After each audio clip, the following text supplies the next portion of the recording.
Salut, c'est Marion Richard, bienvenue dans cette petite vidéo improvisée.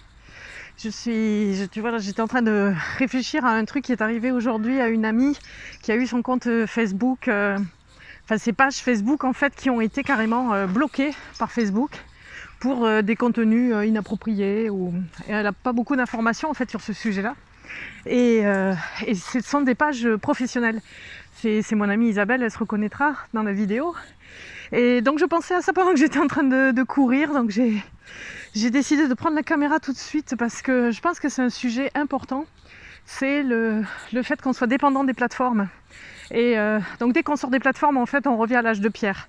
Et quand je te dis qu'on revient à l'âge de pierre, c'est-à-dire qu'on revient même avant, quand il n'y avait même pas le courrier postal, tu vois.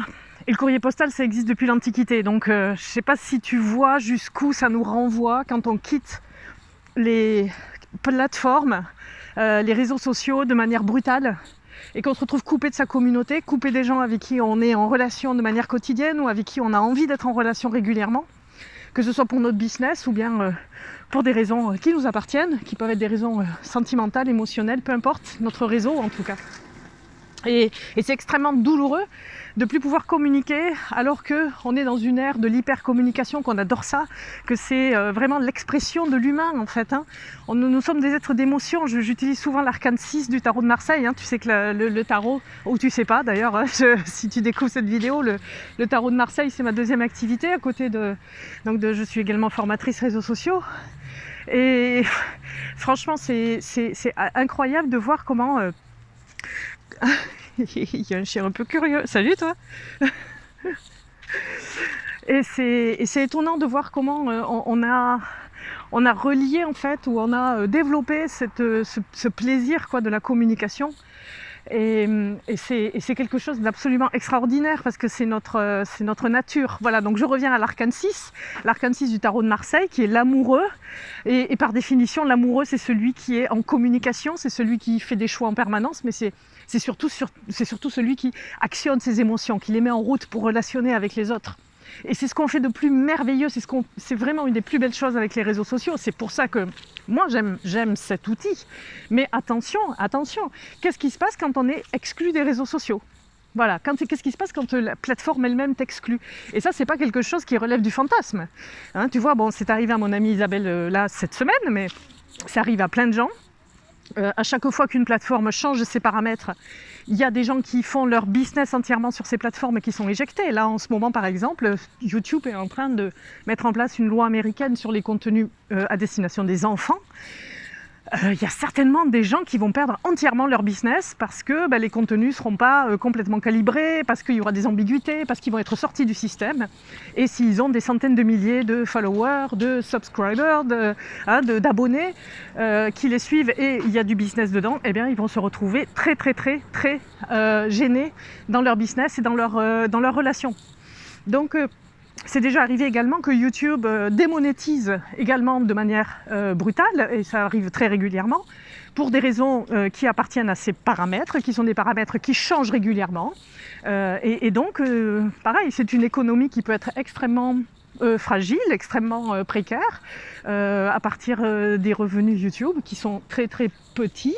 Quand on a une chaîne même moyenne, les revenus ne sont pas énormes, mais il y a des économies entières précaires qui reposent là-dessus. Et ça peut être catastrophique d'avoir des vidéos démonétisées qui sont également donc de fait non référencées correctement, donc moins vues. Et tu comprends que quand tu as bâti tout ton business sur cette relation particulière avec ta communauté, eh bien ça pose vraiment des problèmes très graves. C'est pas simplement parce que ta vanité, les vanity metrics, les mesures de vanité, parce que tu as moins de likes, moins de pouces, moins de gens qui te partagent. Non, c'est qu'il peut y avoir toute ton économie qui repose là-dessus. Alors qu'après, émotionnellement, ce soit difficile, c'est certainement le cas aussi quand tu t'investis en temps, en argent, en matière grise aussi, pour faire des contenus de qualité, et que tu t'aperçois que ces contenus ne sont plus diffusés pour une raison que tu ne peux absolument pas contrôler. Donc tout ça, c'est pas du fantasme, c'est la réalité. Quand tu es sur une plateforme, il faut bien savoir que tu n'es pas chez toi, c'est terminé. Tes contenus ne t'appartiennent plus. Quand tu télécharges, là j'ai téléchargé cette vidéo sur YouTube, le contenu ne m'appartient plus. Quand je télécharge une photo sur Facebook, le contenu ne m'appartient plus.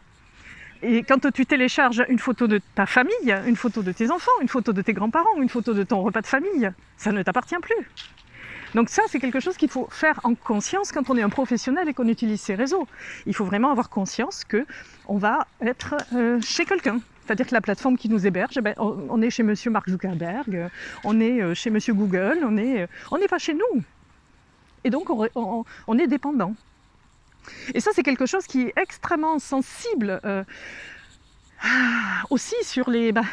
ce que j'y pense, il y a les plateformes des réseaux sociaux, mais il n'y a pas que ça, il y a aussi les plateformes des sites internet. Moi, je trouve que c'est le degré supérieur en plus de dépendance là. C'est carrément que c'est ton site internet ou ta boutique qui est sur une plateforme. Alors d'accord, des plateformes comme Wix.com par exemple, c'est merveilleux, c'est très beau, c'est des templates qui sont extrêmement attrayants, très très simples à utiliser, mais en même temps, tu n'es pas chez toi, tu es chez Monsieur Wix. Et si tu veux utiliser ton nom de domaine, c'est plus gratuit du tout, c'est très payant. Si tu veux utiliser des fonctionnalités marketing, elles peuvent être très chères. Et puis s'ils décident que, je sais pas, tu as un site sur les fourmis et puis qu'ils décident que c'est terminé les fourmis, on n'en veut plus du tout dans les sites qu'on héberge chez nous, ton site il disparaît du jour au lendemain. Et si toi tu as fait tout ton business sur les passions des fourmis, c'est mort. Tu vois, donc il y a vraiment à être très conscient de ça. Donc faire un site internet sur une plateforme, certes ça peut être facile, certes ça peut être apparemment gratuit, mais tu sais qu'en marketing, si c'est gratuit, c'est toi le produit. Donc si c'est la première fois que tu entends ça, tu l'écris sur un bout de papier. Quand c'est gratuit, c'est moi le produit. Quand c'est gratuit, c'est moi le produit. Je pense que ça c'est la base du marketing, c'est la base aussi de ce système en fait. Il n'y a pas de gratuité en réalité. Il y a juste un usage de tes contenus. On a besoin, ça c'est un autre point très important. Les plateformes sont ne peuvent fonctionner que parce qu'il y a du monde. Je me souviens des débuts de Facebook. Les premières invites que j'ai reçues, c'était des amis à l'étranger, c'était des amis en Égypte qui m'envoyaient donc parce que j'allais très souvent en Égypte à cette époque, et ils m'envoyaient des invitations directement, je recevais par mail des invitations. Alors d'abord, je ne savais pas ce que c'était Facebook, donc je regardais ça avec un peu de suspicion, parce que c'était des amis avec qui j'échangeais par mail, mais de manière assez rare finalement, donc c'était un peu étonnant. Et puis je suis quand même allée voir, et puis j'ai vu qu'il y avait 3 pelés et que ça n'avait pas l'air passionnant, quoi. Je ne voyais pas l'intérêt de me connecter avec eux sur cette plateforme, alors que nous avions les emails qui marchaient très très bien. Mais bien entendu, quelques années plus tard, très rapidement, je crois que 2 ans plus tard, j'étais bien sûr très très active sur Facebook. Je pense que là on était aux alentours de 2005-2006, j'ai commencé à être très active sur la plateforme et je les ai rejoints naturellement, comme des milliards de gens. Pourquoi ? Parce qu'il y a la force d'attraction. Ce genre de plateforme ne fonctionne que parce qu'il y a du monde. C'est bien parce que tu as tout le monde, tout ton entourage qui y est, que tu te sens isolé de ne pas y être.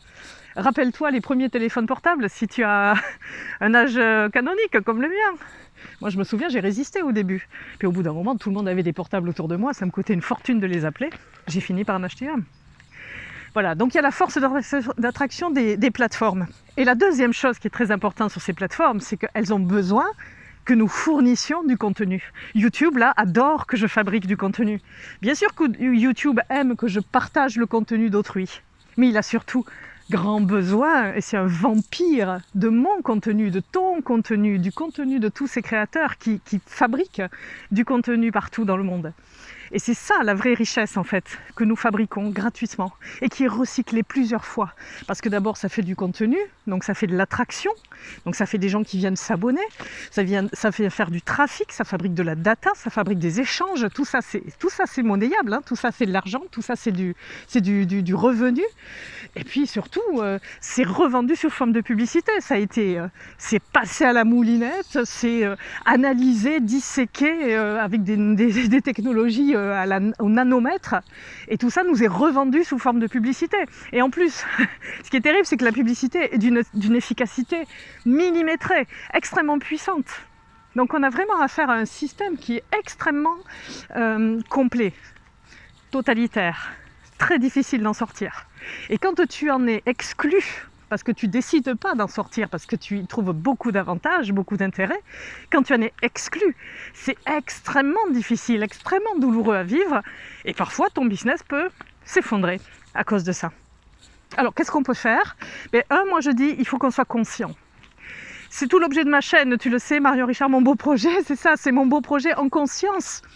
Être conscient de ça, pas l'ignorer, pas faire comme si c'était le pays des petits oiseaux et puis les plateformes c'est merveilleux, c'est gratuit. Non, non, d'abord on sait que de toute façon maintenant qu'on est captif, qu'on s'en sert pour tout et n'importe quoi, on a de plus en plus de services payants.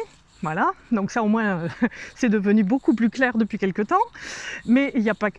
J'ai mal au bras. J'ai pas pris ma perche parce que je suis sortie courir. Je n'allais pas courir avec ma perche, mais du coup, je suis désolée. Du coup, la vidéo elle est toute elle bouge, mais bon, et j'ai mal au bras. Donc la première chose, c'est d'être conscient de ça. De le savoir, de savoir que tu n'es pas chez toi. Donc ça veut dire que quand tu vas partager des contenus, tu vas le faire en conscience, tu vas réfléchir 2 fois avant de savoir ce que tu partages. Moi par exemple, il y a des partages familiaux, il y a des partages personnels que je ne fais pas, que je ne ferai jamais, que je ne veux absolument pas faire. Je suis toujours étonnée de voir qu'il y a autant de partages personnels sur les réseaux sociaux. Chacun, voilà. Chacun après se le voit et chacun se l'envisage à sa manière. Mais ce qui est important, c'est de le faire en conscience. En conscience. C'est pas parce qu'on a un profil privé, une page qui est en privé, une existence privée, que c'est privé. Non, non, non, c'est privé que dans notre tête. Dans la réalité, la plateforme a accès à tout. Et tout le monde, avec un petit tour technologique, peut avoir accès à tous nos contenus. Donc il n'y a pas de vie privée sur Internet. Même nos mails, on le sait parce qu'il y a eu des scandales. Par exemple, quand le RGPD est sorti, quand la réglementation générale sur sur la protection des données, qui est le règlement européen qui s'applique à tous les résidents européens dans le monde, quand cette réglementation est donc parue, il y a des gens qui ont demandé à Google leurs data, qui ont demandé à Google que possèdes-tu sur moi? Que sais-tu de moi? Et ces gens-là se sont aperçus que Google lit leurs messages privés, leurs emails. C'est-à-dire que les plateformes ne se gênent pas pour lire nos contenus privés. Alors, bien sûr, ce n'est pas des gens qui lisent, quoique, on n'en sait rien. Mais en tout cas, tout est analysé, disséqué. Google ou Mark Zuckerberg, le patron de... bon, c'est un symbole naturellement, hein, le patron de Facebook, c'est avant toi si tu es enceinte, par exemple. Il y a plein de cas comme ça, de gens qui ont eu des révélations parce qu'ils ont eu des suggestions publicitaires ou des suggestions de contenu qui correspondaient à la subtilité de leur recherche, alors que même ils n'en avaient pas conscience. Tu vois, d'où l'importance d'avoir conscience de ce qu'on fait et d'avancer en conscience dans la vie et aussi avec ces réseaux. Donc la première chose, vraiment avoir conscience de comment ça se passe et ce que c'est. Et je dirais la deuxième chose, et la plus importante, on reste en contact dans la vraie vie. Moi, je fais des événements à Toulouse pour ça. Jeudi soir, je réunis des gens de 17 à 19h à l'heure du thé pour parler de tarot. C'est pas juste parce que je m'ennuie, non. Je m'ennuie pas dans la vie, j'ai plein de choses qui me passionnent, mais j'aime trop déjà le tarot de Marseille, j'aime partager avec d'autres passionnés, mais surtout les passionnés, je veux avoir un vrai contact avec eux, et pas que ça passe par la plateforme. Pas être dépendant de la plateforme m'éjecte un jour, je veux pouvoir continuer à avoir une vie sociale autour du tarot. Et donc pour ça, je le prépare, je demande aux gens de venir, on s'échange nos téléphones, on s'échange nos emails, et comme ça on reste en contact. Voilà. Une autre manière très simple, basique, il faut le faire.